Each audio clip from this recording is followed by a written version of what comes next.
there. Thanks so much for joining us for Know to Grow. It's a new show here on WDTN Plus. My name is Lauren Wood. You usually see me on 2 News Today, bright and early in the morning for our newscast.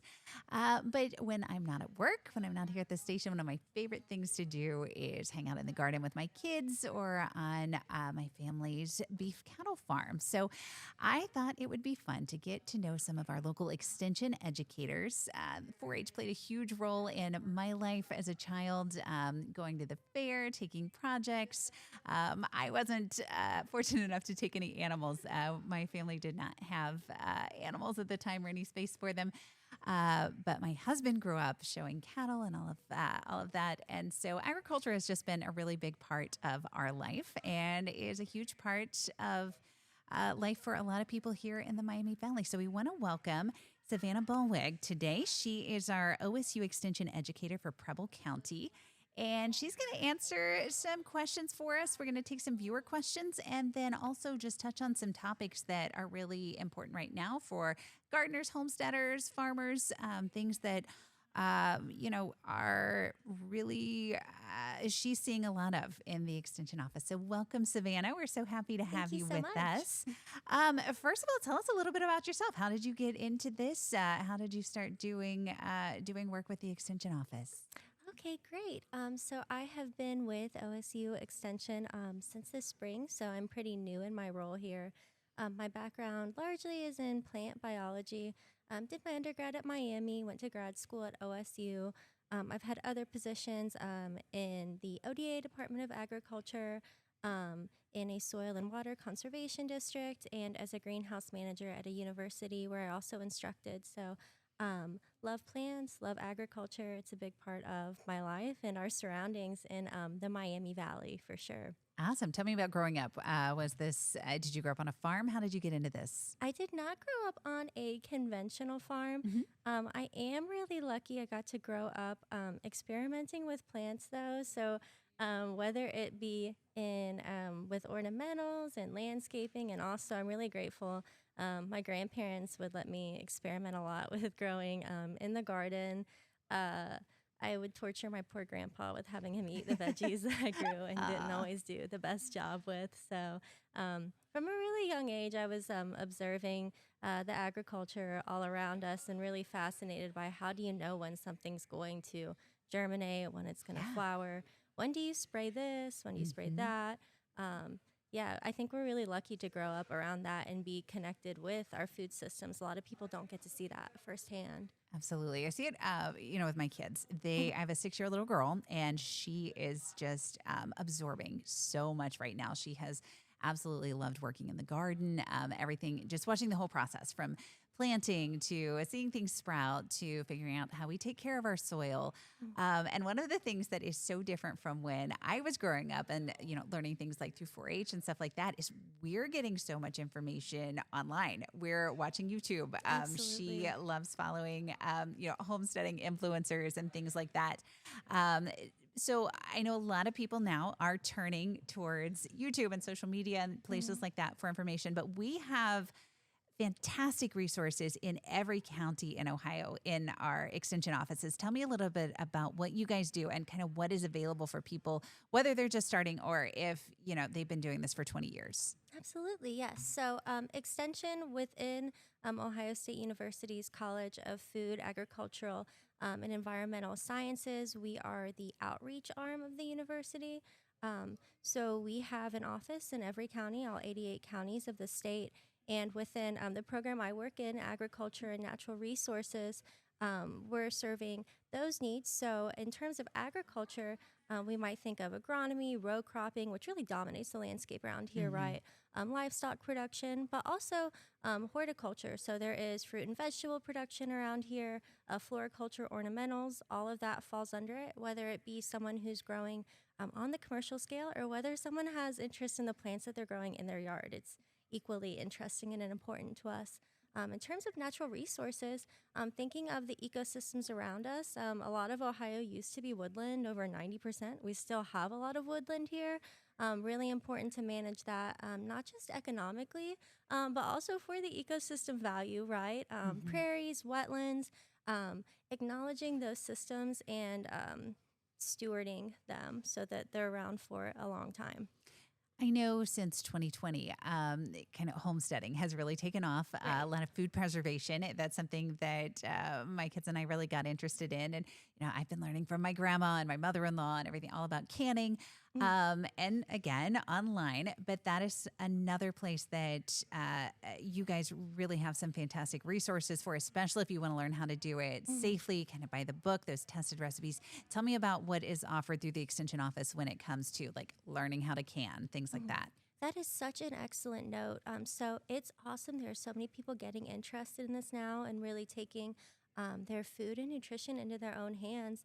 And I think it's really valuable that Extension has resources that are really centered on how can you do this in a safe way, doing things that are science backed. And so within Extension, we have family and consumer sciences. And so our educators in that program do a lot of work, have had a ton of training in food safety and in nutrition, and are able to offer workshops and even just one on one advice and expertise on how you can safely go about that for your family. All right. Well, one of the things that we want to talk about, I know when I first reached out to you, I said I wanted you to bring some ideas about what you're dealing with really in the office right now. And Mhm. a couple of things that you said, you're seeing a lot of questions about pests and diseases in Mhm. like your gardens or your landscaping, things that are really problematic this time of year. So let's get to that first. What are we seeing in those gardens in the landscaping right now? Yeah, so those are a lot of the calls and the site visits that I go on, which is really convenient because that's what I love. I love Yeah. the creepy crawlies, the diseases. I love a problem to solve. So Hmm. I thought it would be helpful to kind of break things up by more like home and garden Hmm. versus like our agronomic type systems. Yeah. As far as what folks are seeing at home, so as we're going towards fall now, we see a shift in some different pests and diseases than we saw earlier in the season. Hmm. A lot of things that folks calling about. I've already had a couple calls this morning. Things like webworms, bagworms, Oh, yeah. army worms. So things that can defoliate or damage the foliage on your plants. Hmm. Um, Things that will actually eat the tissue. And also, when you have insect damage on a plant, that can expose them to like fungal infections. So it can be Hmm. a double whammy Right. going on. Also, this time of year, we see more black spotting on leaves. We see more mildews, and not all of those are the end of the world, but still, when they're plants that you care about, it is good to check in with your Yeah. extension agent. That's what we're here for, and to see, do we think this is an issue that needs treated or not? Something I thought would be fun to bring up, though, is that I think there's a lot of insects that we're used to thinking of as having a negative impact Hmm. on plants. But I thought it would be fun to mention stink bugs today Oh, because yeah. specifically brown marmorated stink bugs. So these are something we think of as being really annoying in our houses, right? So Hmm. it's really warm. We're still in summer now, but as we get into the colder months, these are some of the guys that end up wandering into our homes when it gets chilly out. Oh, yeah. Folks who have had these as garden pests or as field pests, though, know where I'm going with this conversation, and that these are actually a huge, huge pest when it comes to plant life. They can really, really defoliate not only the leaves of the plant, but there are just tons of tissues that they're willing to eat, Ooh. and they have such a broad range. They're not picky eaters. Yeah. So this is something that could affect the ornamentals in your garden. It could affect your fruits and veggies, but also a huge issue for row cropping as well.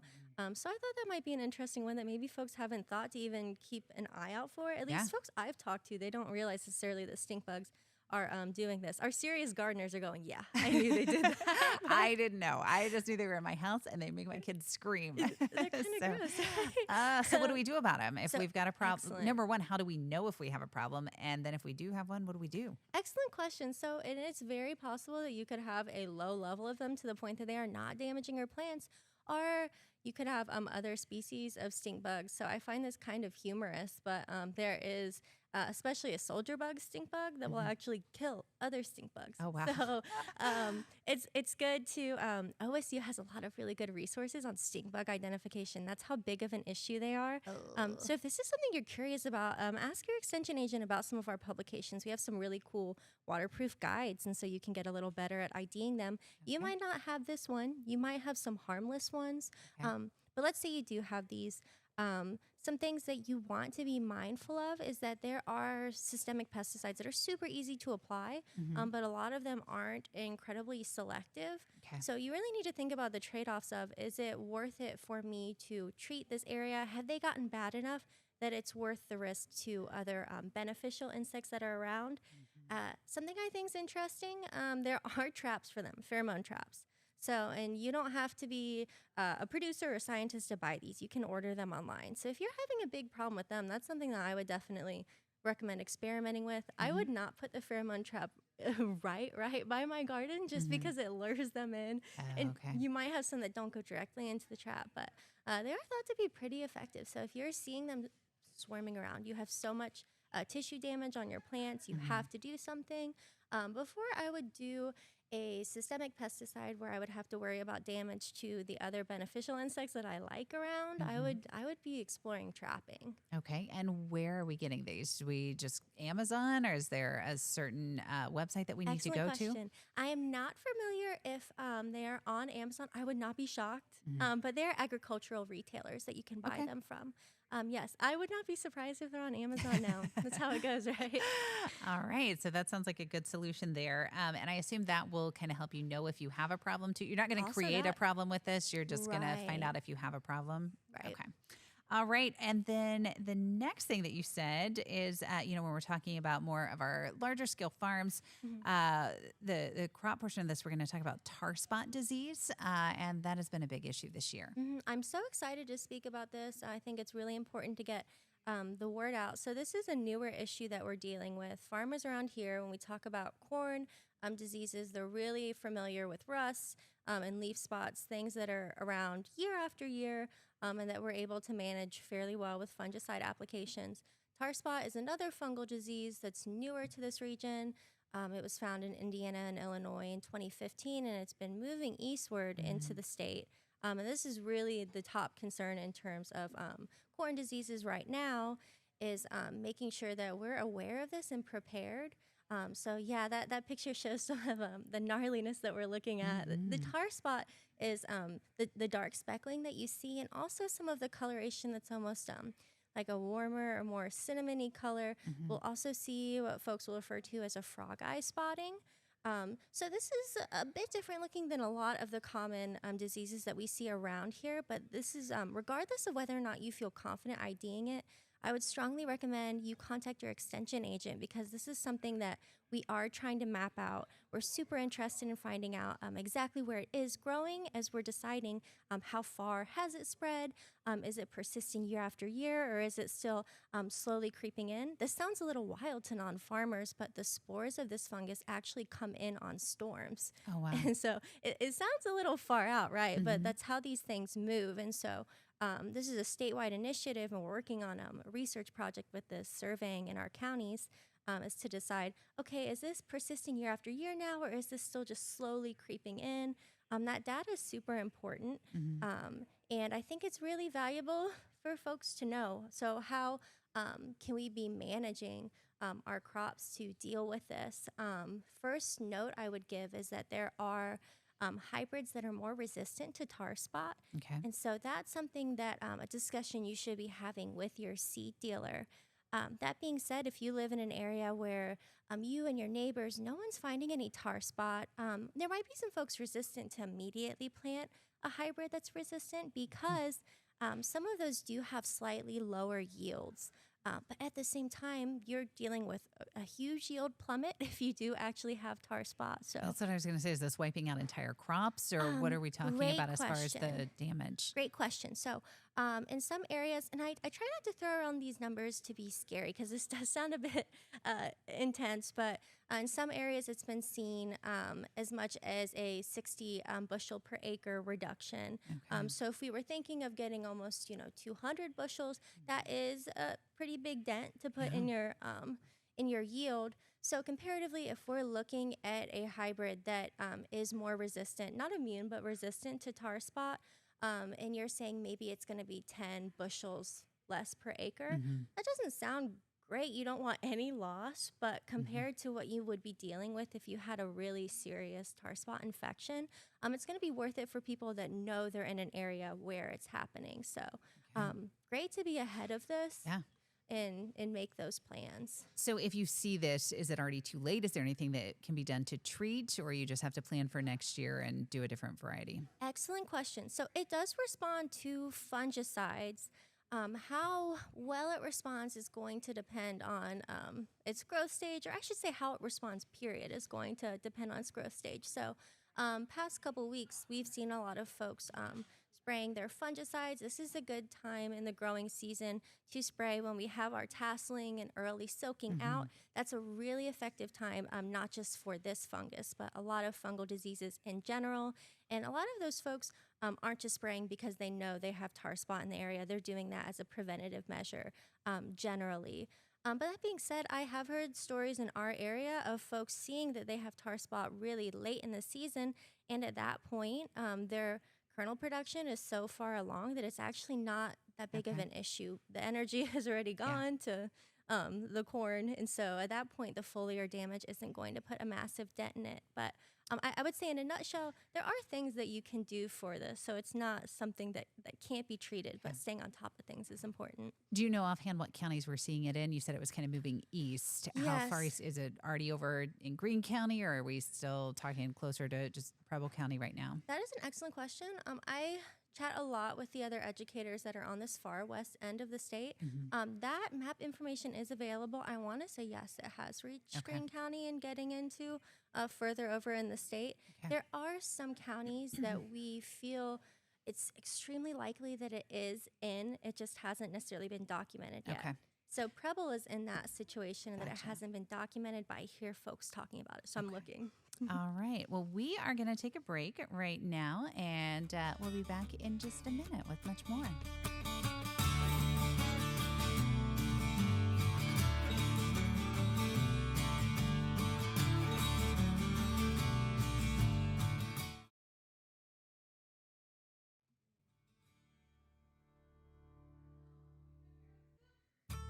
All right. Welcome back to Know to Grow. I'm Lauren Wood from 2 News Today, and this is our new show on WDTN Plus. I'm joined today by Savannah Balwick. She is the OSU Extension Educator for Preble County, and we've been talking about some pests and diseases that we're seeing both in gardens and in crops this year, and even in landscaping.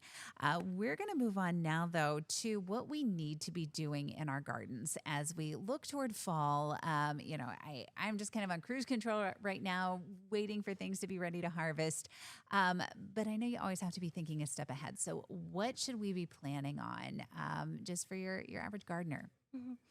I would say, at this point, we're in the home stretch. And Hmm. maybe, well, at least maybe people like me in the spring, we start out with a lot of energy. And then Oh, as you get yeah. into fall, it's easy to forget that things do still need a lot of tending to. Hmm. This might sound kind of silly, but as we get these spells of intense heat in the fall, make sure we're staying on top of watering. It may seem instinctive, but it's easy to forget when we're going back and forth with the weather.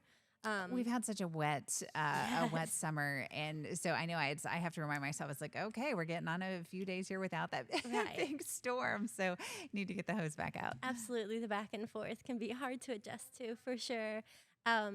A big thing I would say, thinking of things from the disease standpoint, and again, not every disease that a plant can get is something terminal. Sometimes it's just something that impairs the tissue's ability to photosynthesize and makes it not great to keep around on the plant. These plants have been around, a lot of them since spring at this point. So it's good to be going through and pruning and sort of doing the analysis of, is it worth it to have this crinkled black leaf left on the plant? Because it can basically be a harbor for pathogens. Again, Right. whether or not they're deadly, some of them can be minor, but still, when we're thinking of the overall health of the plant, there's a lot of things that by the time we get around to late summer or fall, they're good to come off, right? To Hmm. keep things tidy, Yeah, and basically take away places that you could have bad things growing. yeah. Um, that would definitely be a recommendation of mine. And also thinking forward to what your plans are going to be post harvest in your garden. So it's easy to want to have things tidy and all cleared away when fall comes. But something that I think is an important consideration is your soil health. And so, are you preparing your garden for this coming spring? Mm-hmm. Talk to me about some of the options there. This is really the first year we've kind of expanded our garden. We've had smaller gardens before, but we've really this year been trying to do the planning and then talk about what we want to do for soil health. So I know a lot of people talk about mulching with your leaves, that's a good option. Cover crops are a good option. How do you know what you need to do and what is going to be the best for your specific scenario? That is such a good question. So, I would say the vast majority of situations you are going to benefit from having something over your soil. So, whether it be mulching, whether it be leaf litter, it's going to be tremendously beneficial. And so, when we think of soil, we're not just thinking of like the basic components of the earth. We're thinking of all the microorganisms. And we're also thinking of nutrients and micronutrients that we don't want to run off with all the precipitation that we're going to be getting in the winter. So, vast majority of situations, it's going to be extremely beneficial to have something on top of your soil. I really strongly recommend also soil testing. So, if this is something that you enjoy, if it's something that you're really taking care in, it's so worth it to do a soil test. There are tons of options for under $50, and it's an excellent idea to work with your extension office on this. So, this is something that we're so happy to help with. A lot of our offices have relationships with soil testing labs, so we'll help you take that sample, send it out, and then arrange it so that when you get the results from the soil test, we also do, if you're interested in, we also will get the results and we can talk you through it because all of that information can be really overwhelming to folks. Some of these micronutrients, the average person's never heard of, right? And so, what are the implications of it? That's really helpful to walk through with an extension agent. And again, if it's something that you're putting time into, I think it's so worth it for you to know what your composition is. You may be fertilizing something that doesn't even need fertilized. And there could be some nutrient that you didn't even think of needing that would really boost your production. So for the cost, I think it's really worth it if you're into gardening. Is this something that we need to be doing right now or we need to wait until we're done with harvest? What's the time frame? We've got about 60 seconds left to talk about this aspect of it. So when do we need to do this? Very good question. So you could really do that right away. A lot of folks like to do it in the fall just so they are preparing for the next growing season, so they have time to think about what they're going to do next year. But you could still take that sample now. They'll still be able to process it if there's a little bit of roots from the plants that are in there. So it would still be an option to do now, but a lot of folks do it in the fall for sure. Okay, so just reach out to your local extension office. Is there a particular person in the office you need to be looking for? So that will be the Ag and Natural Resources educator, yes. So Okay. someone like me at the office. All right, perfect. Well, Savannah Ballweg, OSU Extension Educator for Preble County, we want to thank you so much for Thank being with you. us today. I've learned so much. I think this has just been a really wonderful, very educational opportunity for all of us beginning gardeners and even more seasoned folks. So if you have any questions, this is going to be a show that we do bi-weekly, and we're going to have Savannah on a rotation with other educators coming in. So please get those questions over to us. You can find a link on WDTN.com.